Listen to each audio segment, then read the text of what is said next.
como decía su compañero, sí, evidentemente tenemos ese problema de una presión fiscal muy alta, de un tema laboral muy rígido, una actividad de emprendimiento no genera el suficiente cuota de valor como para coberturar esa estructura laboral con esos beneficios que nos exige, porque el retorno de ingresos no es proporcionalmente al esperado. Me dirán, ¿por qué en Estados Unidos funciona? Porque en Estados Unidos tienes política de créditos, tienes políticas de segregación económica. Y de por sí Estados Unidos tiene una cobertura, una naturaleza de fortalecer el desarrollo económico. El consumismo es muy fuerte. Por eso tal vez un mismo proyecto es más exitoso en Estados Unidos que en Bolivia. Porque puedes tener una muy buena iniciativa, pero no necesariamente termina siendo muy exitosa. Se ubican pedidos ya, ¿no? ¿O no? Pedidos ya. Sí, Excelente. dice. Ya. Sí, dicen. Esta institución Pedidos Ya el anteaño pasado vino aquí a Bolivia y encontró que unos jovencitos en Santa Cruz, dos exactamente, estaban desarrollando un proyecto similar a Pedidos Ya. Y ya tenía su negocio. Les ha pagado $1.000.000 por comprar la aplicación y todo el modelo que ya estaba desarrollando. ¿Saben cuánto les ha costado a los jovencitos desarrollar? $60.000. Pues lo han vendido en forma inmediata, no les ha tardado mucho. Pero lo que más les sorprendió, que a Pedidos Ya le costó, o sea, le costaría aprox unos 800.000 a $1.000.000 desarrollar lo que estos jovencitos han desarrollado con $60.000. Una actividad de emprendimiento muy marcada, o sea, profesionales en cobertura de puntos, negocios, localización, a un costo mínimo, lo que ellos no han podido. O por lo menos lo que burocráticamente su estructura les hacía muy costoso. Entonces, bueno, estos jóvenes acá en Bolivia pueden hacer otro proyecto, pero no va a haber otro empresario que pague $1.000.000. Yo tengo un cliente, ha desarrollado una aplicación, ¿sí? Similar, le ha costado $250.000. La aplicación similar a Pedidos Ya a Cochabamba nunca existió en Bolivia, en Cochabamba. Y erogó $250.000. Y nunca veía el retorno proporcional al importe de salida. Una empresa de telecomunicaciones que quiso diversificar su negocio. ¿Está claro? Entonces, eso es una limitante. Y otra limitante, más bien, la normativa boliviana es tan difusa, es tan pobre, es tan paupérrima, tan chiquitita, que nosotros manejamos las normas contables. El resto de países en Latinoamérica utilizan las NIC-NIF. Estás hablando que lo que nosotros tenemos parece la revista de Condorito versus el libro Las Venas Abiertas de Latinoamérica. y para colmo de males, ni la revista de Condorito, las normas contables, tenemos la capacidad de hacer una lectura adecuada. ¿Sí?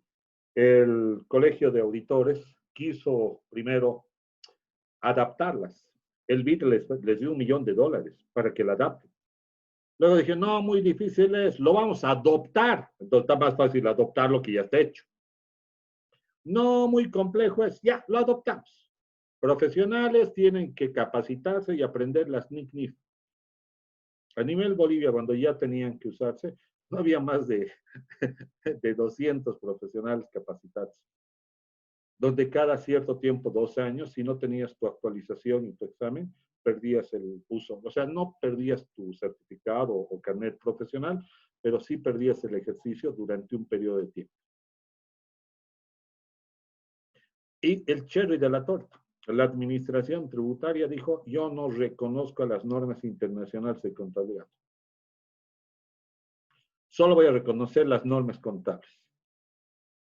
Se tuvo que gastar semejante cantidad de plata para que no se utilice algo que está muy bien desarrollado, muy bien estructurado, que está parametrizado, para algo que encontrar sucinto, escueto, confuso, interpretativo, donde tu interpretación es más extensiva a la cantidad creativa que al cumplimiento de la norma. Eso de tener una norma contable boliviana, fregado. Está muy fregado. Porque si vas a estar buscando una vacuna autóctona, ¿sí? ¿Sí? No sé, para la rabia, por ejemplo, te vas a morir. Porque lamentablemente lo nuestro puede ser voluntariosamente desarrollado, pero no somos los expertos en finanzas, en contabilidad, como para hacer unas normas contables bolivianas que tengan todo el análisis que han tenido las extranjeras y los profesionales que han desarrollado estas normas. Entonces, ahí, al ser confusa, va. Esos señores son los que requieren mayor apoyo. Muchos de estos llegan a sus 3, 4 años y sobreviven, pero lamentablemente llegan a hacer stand-by y se quedan en pymes, con perfil bajo, movimiento económico, no quieren crecer, no quieren desarrollar porque llegan a su zona de confort. Pero a veces los que crecen de aquí pasan a pymes y luego pasan a empresas nacionales que tienen más de 30 años. Vuelvo a repetir, Sonia Morales, ¿me puedes contar alguna empresa que sepas que tenga más de 100 años en Bolivia? No, no, Liz. De 100 años, no. Menos tal vez como Hansa, que aún 50. sigue, ¿no? Ya, Hansa. Y bueno, a ver, Pil, que también tiene buenos años, y Coca-Cola, que es más antigua, ¿no?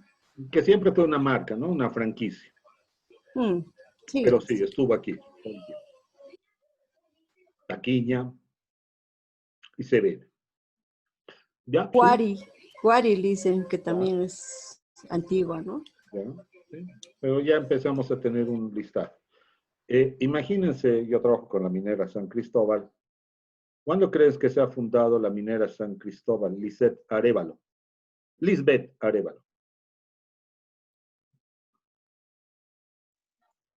Buenas noches, licenciado. Buenas noches. La verdad, no sé, licenciado. Una fecha, la más antigua que se te ocurra, la más antigua que se te puede ocurrir. 1980. Claudia Ramos, que es lo más antiguo que puedes imaginarte así, que sería inconcebible y decir una fecha irracional de antiguo. Más irracional de la que tienes en tu cabeza. Más. Una más. Ahí, da ese año. 1950. ¿Cómo? 1952. No, David Gray, a ver, dame un número, una fecha de fundación mucho más irracional. Súper irracional. Así, 1900. así. ¿Cuándo? 1925. En el año 1600. 1400. La minera San Cristóbal se ha fundado en el año 1600, sigue vigente al día de hoy. Eso es hacer empresa en forma continua. Otra pregunta, origen japonés. El emprendedurismo es desarrollar así, y eso es lo que se tiene que lograr, cumpliendo un comportamiento financiero, tributario, laboral, económico. Y si tienes esa condición, evolucionas, te vuelves empresa de emprendimiento para volverte una empresa pyme, para volverte una empresa nacional que puede durar 10, 20, 30 años, para volverte luego una transnacional. Y no es que eso no se pueda, se puede. Aquí en Bolivia tenemos una empresa de cerámica donde los señores, uy, me he olvidado el libro. A ver, si alguien yo sé que lamentablemente se pierde mucho el hábito de la lectura, pero le pongo 10 puntos ahí. El simple hecho de que alguien me haga el recuerdo, en qué libro, ¿sí?, señala en un poblado donde un trabajador, un obrero, le dice, yo quiero hacer algo en la vida. Quiero ser una persona importante. Y la persona, si mal no me equivoco, es el párroco le dice, haz una fábrica de ladrillos. Escuchen bien, haz una fábrica de ladrillos. Traes cerámica y no necesitas mucho. Traes la cerámica, haz el barro, hornéalo y vende ladrillos. Vas a cambiar el estilo de vida y condiciones a un poblado mucho más moderno. Cuando cambies esa situación y te vuelvas un empresario de éxito, te vas a postular de alcalde. Y cuando hagas desarrollar más infraestructuras de canchas deportivas, museos, no sé, colegios, ¿de dónde crees que vas a comprar el ladrillo? El señor lo ha adoptado literalmente, un ciudadano boliviano lo ha adoptado literalmente ese modelo, literal. Los señores, los nietos, los tataranietos, tienen las fotos en sus oficinas principales, la señora de pollera, ¿sí? Enmarcado en un tremendo cuadro, y el papá, esposo de una señora de pollera. O sea, quiero decir, no sé cómo se podría llamar el traje, no es típico, ¿no? Porque sí es típico la pollera, pero el del varón es como un poquito más españolizado que la propia pollera, creo. Pero los dos ahí, orgullosos de su origen. Hoy en día, esta empresa es a nivel Bolivia la más grande en cerámica.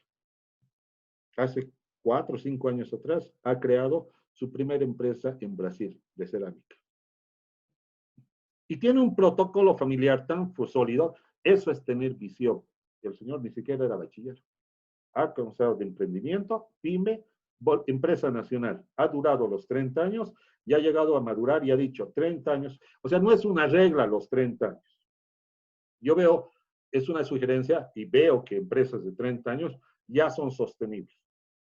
Porque empresas de menos de 30 años, lo normal que pasa es que los papás se divorcian y la empresa se cierra. El papá muere, la empresa se reparte entre los hijos. Y no hay continuidad y ahí muere. Pero las que sobreviven los 30 años tienen una continuidad de poder sobrevivir más tiempo. ¿Por qué? Porque tienen protocolos familiares, tienen políticas preestablecidas. A eso me refiero. O sea, el contexto del IVA no es simplemente del IT, del IUE, del IVA, de impuestos en general, no es simplemente declarar, es ver el contexto realidad nuestro en la economía. ¿Estamos de acuerdo? Entonces, no es imposible. Y es justamente donde surge la importancia de la auditoría tributaria. Nuestro rol es controlar las actividades efectuadas por los contadores de la empresa.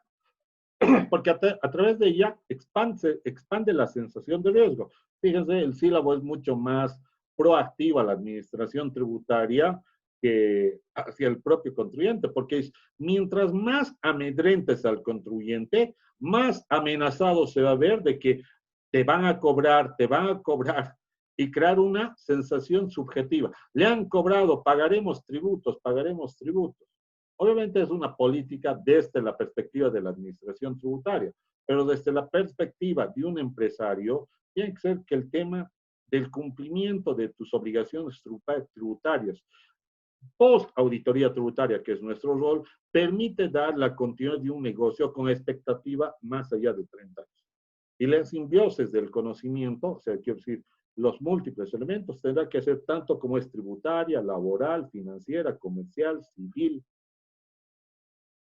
inclusive tener cuidado hasta el tema penal. Yo tengo un empresario que es un crack para hacer plata. Un empresario, el señor dice, el día que me divorcie, solo yo quisiera irme con mis juguetes. Es lo único que pidió, nunca, o sea, nunca haría lío con mi esposa, mis hijos, que se queden con las empresas. Pero lo único que quisiera llevar son mis juguetes. ¿Y saben qué son sus juguetes? 4 Harleys, ¿sí? 8 motos adicionales que son Hondas deportivas, esos son sus juguetes. 7 autos, una lancha, solo con eso se quiere. ¿Se entiende? ¿A qué me voy con esto? Este señor ha sabido hacer plata en el devenir del tiempo. Hoy tiene más de 30 años. Entonces, ¿qué tiene que avisorar? La continuidad del negocio por parte de sus hijos. Entonces, ¿cómo tienes que madurar? Tiene que dejar de ser una empresa unipersonal para volverte un SRL, para luego volverte un SA. Y de ahí lograr tu continuidad. Entonces, también tienes que ver que el cumplimiento de sus obligaciones y esa simbiosis de conocimiento te permite lograr la continuidad del negocio. Y por ende, si hay un negocio que continúa activo, sigue aportando al erario nacional. Es más, él sabe que a base de ese riesgo lo va a cumplir. Ya él tiene experiencia. No te vas a comparar con un sujeto que tiene 30 años de experiencia, con un sujeto que está comenzando con 2 años de experiencia. Un sujeto que tiene capital económico para contratar un buen auditor tributario para un sujeto que recién ha comenzado, que no tiene ni para el contador. La auditoría tributaria puede ser realizada, hemos dicho, por firmas de auditoría externa. A las auditorías donde dice, si hay más de 1.200.000, auditorías abiertas, ¿sí? Puedes fiscalizar. Por ejemplo, ahora, las auditorías industriales que se han suscitado hasta el 31 de marzo del presente año, tenía 120 días. Hoy en día te han dado plazo hasta el mes de agosto, hasta fines de agosto. También puede ser que un profesional, una empresa te diga, quiero una auditoría especial, quiero que revises solo el IT de la gestión 2018. Y el IVA, no te he dicho solo el IT. No va a ir a impuestos a decir, quiero que me auditen y me cobren, porque un auditor solo sugiere, no obliga al pago. Pero también la administración tributaria, mediante impuestos nacionales, tiene toda la facultad para auditar.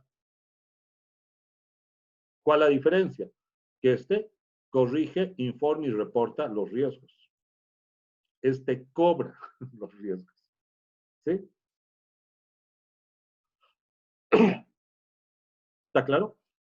Ambos hacemos una información examinada a través de auditoría tributaria para obtener evidencia suficiente. ¿Qué tipo de evidencia hemos dicho que deberíamos tener en la auditoría? Una evidencia documental y una evidencia legal, una fuente, una demostración de la probidez de los actos. Documental porque son los elementos probatorios. Normativo porque dices, señala esto la norma y su incumplimiento se ha dado lugar a este tipo de errores.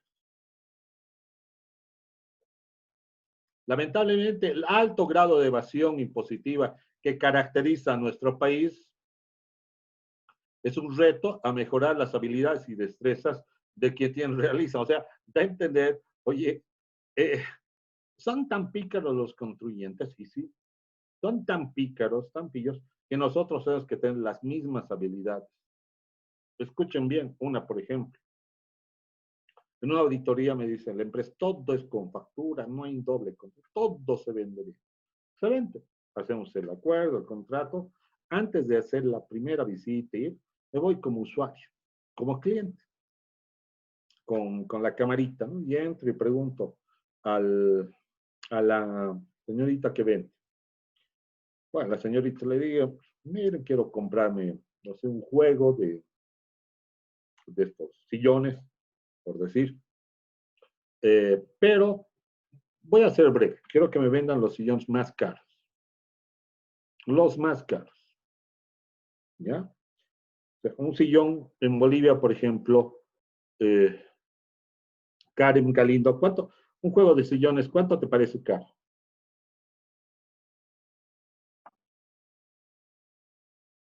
Para Cochabamba. Virginia Guzmán, entonces. ¿Me escuchas? Sí, dicen. Un juego de sillones de $10,000, ¿te parece caro? Que son 2 sofás nada más. Sí, me parece muy Caro, caro. ¿no? Sí, licenciado. Pero hay empresas que venden así. Y si ven sin factura, mejor todavía, ¿no? Quiero los sillones más caros. Sí, tenemos. Primera condición. Voy a ser breve, no lo voy a hacer perder su tiempo. Segunda condición. La factura, mejor si no sale con factura. Porque me estoy divorciando y no quiero que salga ningún documento a mi nombre. No se preocupe. Podemos venderle sin factura. Ya. No quiero hacer yo el pago. ¿Podemos usar el pago una tercera persona? nosotros conseguimos esa tercera persona. Pero puede venir mi primo a comprar. Sí, puede venir su primo. Ya, pero no van a facturar. No, no van a facturar. ¿Sí? Cuando hablo con el empresario, todos facturamos. Tú ya estás encontrando qué tipo de comportamiento tiene. Lo que el gerente o propietario habla no va de la mano con los actos de su personal. Y escuchen esta. Encuentro, sus ventas eran 12.5 millones por dar. Y le digo, usted ha vendido 27.3 millones. Menos 12.5, la diferencia, hasta con centavos, ha vendido sin factura. Usted me acusa y me dice, oye, no es legal, pues, no es correcto, no es correcto. ¿Qué? Eso de que enamores a mi contador, como que enamore a su contador. Ah, le estás enamorando, le has de invitar a cenar, qué sé yo, y le has dicho, dame los datos de venta sin factura. Y ahora me vienes a colocar como observación, como tu hallazgo, como gran cosa. En primer lugar, yo nunca he hablado con la contadora, hablo estrictamente lo necesario. ¿Sí? Sí, es un decir, pero es que ella te tiene que dar, es que eso es imposible que salga con la documentación que tú ves. Está reconociendo que hay doble contabilidad. Le digo, a ver, fíjense, escuchen bien. Comisiones por ventas, por todo el personal, estas comisionistas que vendían. 2%. Decía. Lo único que he hecho es sumar toditas las ventas de los comisionistas, los cobros de los comisionistas. Si ellos están cobrando el 2% de ventas y si te están facturando, no sé, si te están facturando 2,000 y es el 2%, entonces ¿cuánto han vendido? 100,000, ¿no ve? O no, así de simple. Sumado todos y he hecho una inferencia. Si es el 2%, ¿cuánto es el 100%? 27,3 millones. ¿Cuánto has facturado? 12 millones. Eso es encontrar que nuestra habilidad y destreza en encontrar y detectar tiene que ser alta. El contribuyente dice, no, no es así. Yo les he dicho, por no pagar el IVA, les he dicho a estos señores que me facturen un poquito más. O sea, pero era porque quería tener un gasto. ¿Qué le vas a creer ya? Si todo lo que habla parece que es mentira. ¿Está claro? Entonces, ¿qué tenemos que ver en la construcción del esto? Aquí el desempeño es formular y constituir un diseño formal en el proyecto social empresarial según los lineamientos conceptuales y metodológicos de las ciencias económicas y administrativas, para proponer los modelos de desarrollo que resuelvan distintas demandas sociales de forma sistemática, sostenible, de un grado completo de comunicaciones pertinentes al medio ambiente en general, y el alumno será responsable ante el Estado y el contribuyente, la sociedad en la idónea determinación de impuestos. Señores, aquí, por ejemplo, nosotros somos responsables, no como alumno, inclusive como profesional. Cuando tú, Karen Galindo, le dices a tu empleador, a tu empresa, no, yo sé una forma de cómo podemos corregir ese error, y no es precisamente lícito, te va a ver como que ella es la que arregla los errores. O sea, yo lo arruino y ella está arreglando. Entonces, ya no te vuelves un profesional de contaduría, te vuelves una persona que arregla parcha los problemas. O sea, el empresario lo arruina y tú terminas tratando de arreglar. Y hay de ti que no arregles, porque te va a decir por tu culpa. Entonces, al fin y al cabo, lo que tienes que buscar es la idónea determinación de impuestos. Y les decía, una empresa que cumple toda su estructura fiscal tiene beneficios puros, no tiene riesgos y por ende son más sostenibles en el devenir del tiempo. Y es lo que tienes que hacer entender a tu empresario. Y es a lo que tú te tienes que comprometer. Porque tengo una pregunta. Creo que si alguien quisiera trabajar de dependiente y buscaría su jubilación en esta empresa, tienes que buscar una empresa que tenga una expectativa de vida de por lo menos unos 40 años, el tiempo que vas a trabajar tú, el tiempo que vas a ascender tú. Y es un número reducido de empresas que se tiene así, ¿o no? Y encima, la mediocridad que acompaña en la formación, desde el docente, a veces desde el alumno, a veces, no voy a nombrar universidades públicas, olvídense, ahí sí es grave. Acá la universidad les ha puesto en claro, les ha dicho que busca excelentes, está buscando la excelencia en tributación o no. Se está vendiendo. Entonces, la empresa, la institución va a esperar mucho de ti. Entonces, siempre enmarcado en la legalidad y transparencia para así generar un impacto socioeconómico del contribuyente. Y por ende para el Estado, ¿no es? Y ahora, si él cumple, no cumple, ya no es nuestro problema. Tú no puedes agarrar, no, es que el Estado son unos ladrones, roban. ¿Qué le estás diciendo? ¿Robaremos igual? ¿Para qué vamos a pagar? Si ellos roban. Tu rol como contribuyente no es ver si roban o no roban. Ellos ya pagarán por sus actos. De vos tu obligación es pagar. Quieras o no, lo que estamos hablando ahora, ¿eso es política fiscal o no? Es un contexto económico. Vamos a ver lo que es las funciones de la administración tributaria con un ciclo tributario. Los planes, sus programas, la terminología tributaria. Ya les he dicho, lamentablemente nosotros podemos ser muy financieros, pero tenemos que entender y comprender mucho de derecho. Porque si alguien te dice, yo les hago una pregunta, ¿quién me puede decir qué es un PIET? ¿En qué consiste?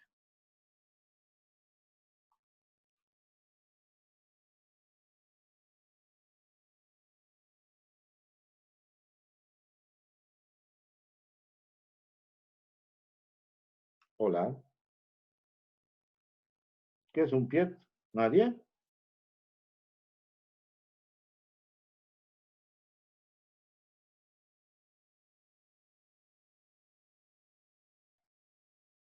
¿Qué es un auto inicial de sumario contravencional?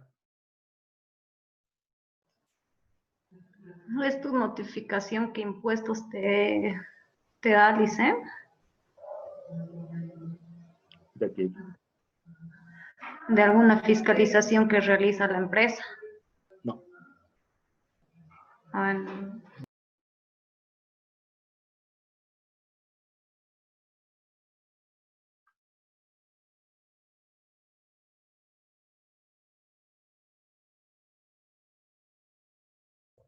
¿Es un proceso que realiza impuestos por incumplimiento de deberes? Ya. ¿Y el PIET? Ya, continuando. ¿Qué es una resolución sancionatoria?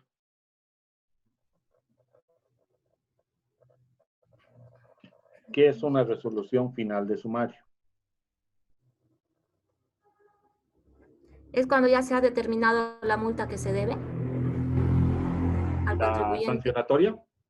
Sí.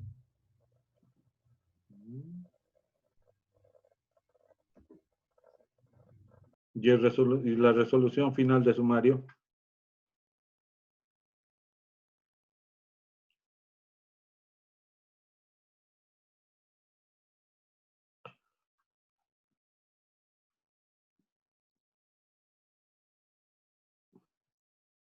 Señores, entonces, ¿qué vamos a buscar? Entender, sí, su compañera tiene toda la razón, pero es entender esos conceptos. Que un pliego de inicio de ejecución tributario es una nota donde te dicen, te vamos a cobrar esta determinada deuda. De aquí a 3 días, vamos a embargar y congelar tus cuentas bancarias. Estése advertido, por así decir. Eso es un pliego. Con un auto inicial, lo que busca es cobrar una multa por incumplimiento de deberes formales. Y alguno preguntará, ¿y qué es una multa por incumplimiento de deberes formales? Ya de antemano. Son errores cuando tú no envías cierta información, no manejas, no presentas. Qué sé yo, por ejemplo, el no mandar tu libro de compras y ventas IVA por el portal tributario a la administración tributaria, eso es un incumplimiento de deber formal y tiene una multa. Te lo cobran mediante un auto inicial de sumario contravencional. No pagas, el siguiente documento es que te emiten una resolución sancionatoria. Y casualmente, según el artículo 108 del Código Tributario, es un título de ejecución tributaria. ¿Qué significa? Que nunca más prescribe. Es imprescriptible. ¿Y qué es la resolución final de sumario? Oh, si tienes un auto inicial de sumario contravencional que intenta cobrarte un IDF y lo pagas, No te van a sacar una resolución sancionatoria que no prescribe. Te van a sacar una resolución final de sumario, donde el proceso se termina. Entonces, son esos términos que voy a ir manejando. ¿Cuáles son los principales tributos en Bolivia? Y fíjense aquí, se centra en los 4 tributos que les he dicho, IVA, ITI, IUE, ERESIVA. Bueno, entonces, ¿qué va a ser nuestro programa analítico? Vamos a ver de entrada política fiscal. Tenemos que entender cuál es la política fiscal. ¿Para qué el Estado cobra? Para cumplimientos fines. ¿Cómo consigue dinero el Estado? Crédito externo, crédito interno, empresas públicas, emisión monetaria y tributos. Todos son caros, menos tributos. Tributos es barato. Le cobras a quien sea verificado el hecho generado y punto. Un crédito externo, tasa de interés. Un crédito interno, tasa de interés. Empresa pública, hay que gastar y subvencionar a todos esos acólitos políticos que están entrando en la empresa, ¿no? Yo soy bachiller, ya, perfecto. Quiero ser el gerente general de YPFB. Ya. Denle la gerencia. Ilegal. Entonces, termina pagando. No, pero una empresa pública genera utilidades, las utilidades se distribuyen entre los bolivianos, pero también una empresa pública, igual que una privada, puede tener pérdidas, puede tener quiebras.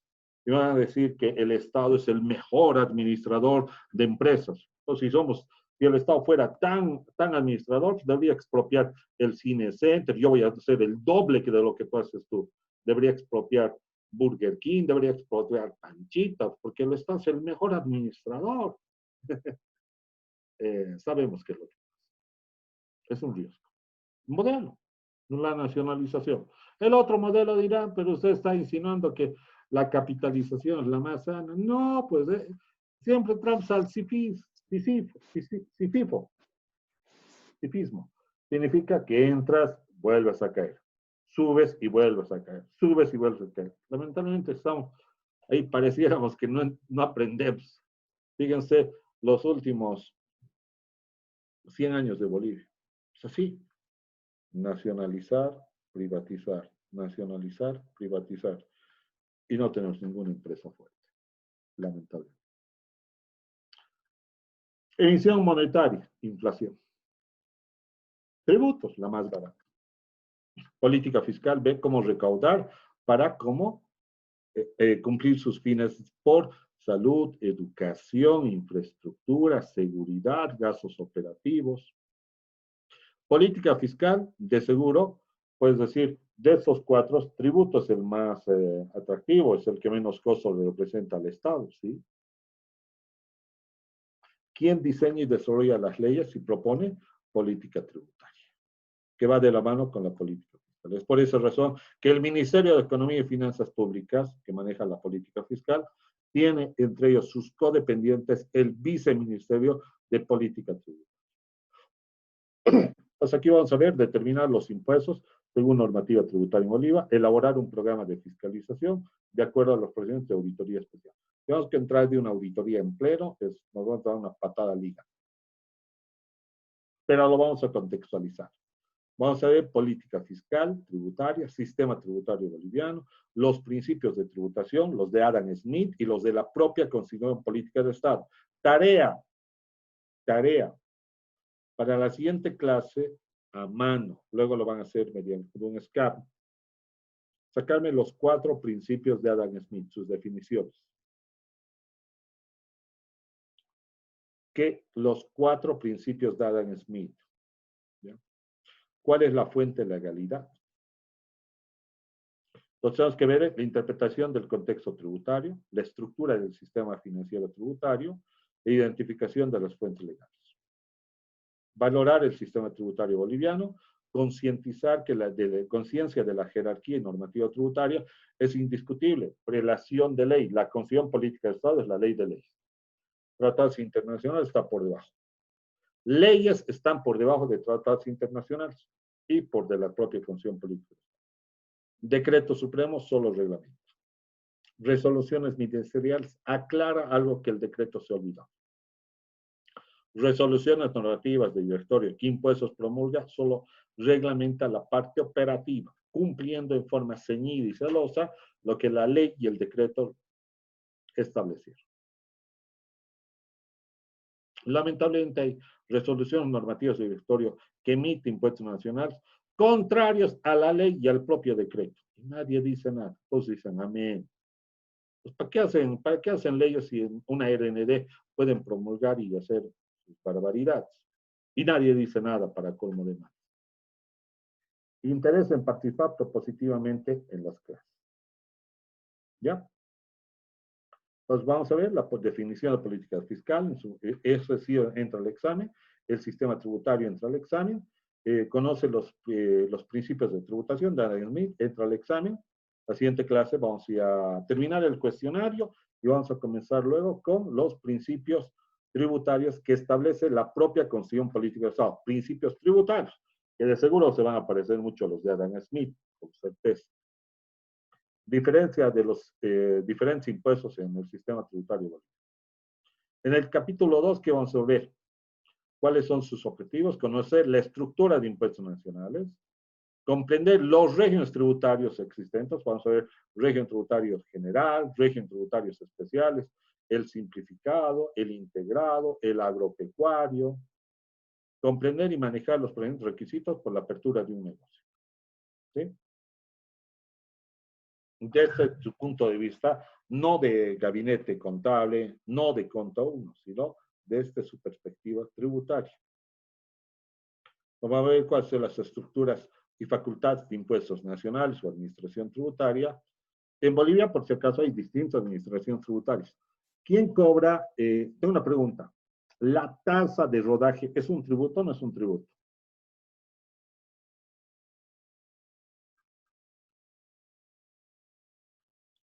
Hola. Me parece que sí, dice. Ya. De tipos de tributos, hay tasas y los otros especiales, ¿no? Pero una tasa sería, ¿no? Ya. ¿Quién cobra la tasa de rodaje? ¿Impuestos nacionales? ¿O quién es la administración tributaria que cobra?